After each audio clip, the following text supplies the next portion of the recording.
Geico Studios in Oklahoma City. This is OU Baseball with John Helsley. I'm Jenni Carlson. John, the Sooners play on, go to Super Regional in Virginia.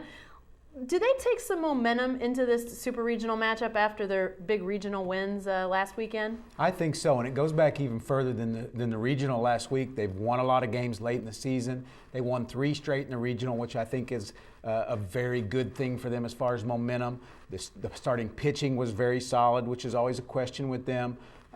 They really came through there very strong, had some close games and won all of those. So I think everything's pointing up for the Sooners right now.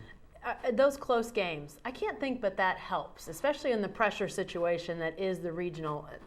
Did they talk some about that, the fact that they did survive all those games? Yeah, they did. In fact, that's a story for later in the week, is about how this team is really loose late in games. They've won a lot of close games. They've won a lot of games in the 9th inning, that sort of thing. They won 2 10-inning games in the regional.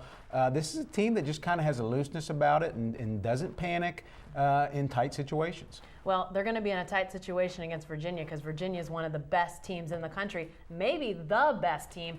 How good is this Cavalier team? Well, it's a team that does everything well. They can hit for power. They score runs manufacturing them. They pitch well. They have the ACC Pitcher of the Year. They've got 3 All-Americans. I think they had 7 players on the first or second All-ACC team. So this is a team that really knows how to get things done. They went to the College World Series a year ago. And it's a tough matchup. It's a tough place to have to go play. But the Sooners are capable. The Sooners are a complete team. They can do things also. Small ball. They led the Big 12 in home runs. I think it's an interesting matchup for the Sooners.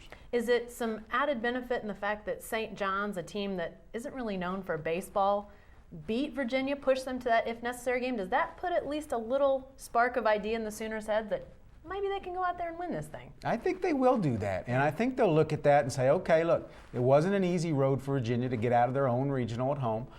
Maybe try and gather something from that. But another interesting thing about this Sooner team is they don't really worry about other teams so much. You know, they're pretty confident in who they are, and they have reason to be, and I think they'll go in there really believing that they can win this thing. Who are some guys that'll be in the Crimson and Cream that are going to really have to bring it if the Sooners want to survive Super Regional? Well, as always, it starts on the mound. You've got Zach Neal going in actually it looks like he's going to go in the second game. Sonny Galloway is going to stick with his rotation from the regional, which was Michael Rocha, Zach Neal, and then probably Bobby Shore. All 3 of those guys pitched well. It puts a lot of pressure on Rocha, though, in that first game, right out of the chute against their All-American pitcher.